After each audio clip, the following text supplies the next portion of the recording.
I like to joke and say that I've been in survival mode since I came out of the womb, which is partially true. Walking on eggshells a lot, not really knowing what to expect. And so, did we have a roof over our head and food in our bellies? Yes, but there was a lot in the environment that we weren't receiving, which is, emotional support, emotional regulation, and co-regulation with your primary caregiver, which would then helps you to self-regulate your own emotion. Codependency, not necessarily needing to be around people all the time, but how I look at codependency is finding our self-worth in things that are outside of us. And so obviously these things just don't stop in childhood and then we become well-adjusted adults. So the wounds that I had in feeling not enough and feeling unworthy and unlovable, the person that I had ended up with also had those same wounds. And then we get caught in this this toxic kind of love cycle of being trauma bonded, so chemically addicted to this person. So I had found myself with all the knowledge I had and a lot of therapy and healing stuck in this toxic dynamic that I couldn't make sense of.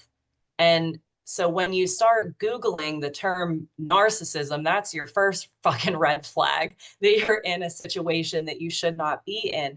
You're so confused about what's going on and what's real and what's not real that you don't know, you don't know your ass from your elbow is a common little joke phrase, that when you're so in this psychological warfare that I had lost all hope. And that's when I knew that either he was going to kill me in this relationship or I was going to kill myself in this relationship. Like, you can't find logic and rational anything with somebody who's not logical or rational. Talk therapy does not heal these things. I could talk about my trauma all day, every All day, day and all day. re-traumatize myself. Your pain can then be turned into your passion. And this sounds like pure fuck madness. It just sounds like Mhm. pure chaos of, well, why wouldn't you leave? Like, this is incredibly toxic. You're literally chemically addicted to this person, even if you don't like them. So and then we romanticize this shit in TV shows, right? Like the show You or whatever, that's romanticizing these shitty guys, and it's under the guise of love and of like Mhm. devotion, familiar chaos over unfamiliar calm. So you're right, when you do first meet, it's like this whirlwind. When really, now that I'm outside of it, I'm like, well, he was just mirroring everything that I like about myself. I felt Yes, like, oh my gosh, wow. yes, yes, Like, whoa, yes, everything that I had read about happened. yes. And I was left not in awe. I was actually grateful because it was Hmm. now I can't sweep this under the carpet. I can't Right. romanticize it. I can't No. justify Right. because this is like, it's so in my face that it Yes. Narcissists are deeply, deeply wounded humans who find a way to get their needs met through manipulation of others. There's been no proof at any point in the past, now that this has been like a hot button word, right? And we don't just label everyone narcissist, but there's a lot more out there, wounded individuals that cannot heal, not will not, cannot heal. They're not attracting weak people. That it's not fun to attract a weak person and break them down. It's more fun and more of a game to attract somebody that seems really strong and secure in themselves and slowly start to strip away their sense of self and their sense of reality.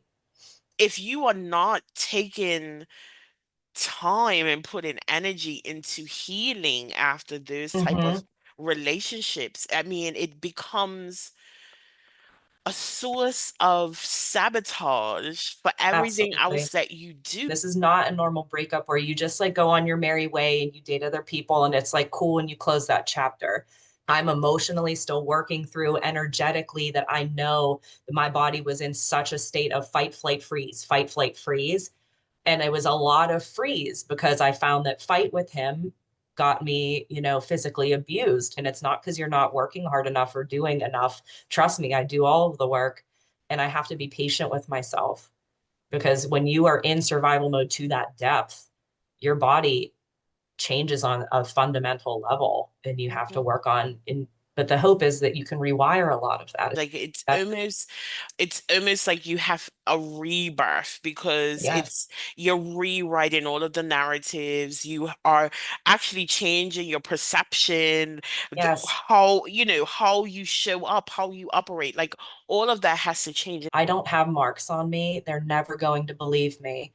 You Mhm. have to give your body time and you have to, find a way to forgive your younger self for the things that you did that you would not do now or that you have right. It's so much reprogramming that has to happen. And like you said, that grace, giving ourselves grace, because I mean, after months of doing the work and uh, the facing ourselves and being Mhm. honest, like Mhm. the expectation is, sis, this shit's gotta work. Like something's Yes. gotta change, Yeah, right? you can't change anything unless you're aware. And I really have to work with grace and reconciling that within myself and knowing that, okay, yes, there's a fraction of that that might be true, but now I have the power to relinquish it. Mhm. We And have so much control over our lives when we are ready and able to take radical ownership. You have to be ready to pull up yes, your sleeves and do the work. I written a chapter in a collaborative book with other survivors of narcissistic abuse, writing about our experiences. So I have a chapter called Lather, Rinse, Repeat Until You Don't, in a book called The Unseen Wounds of Women. It is never too late to heal and to start over.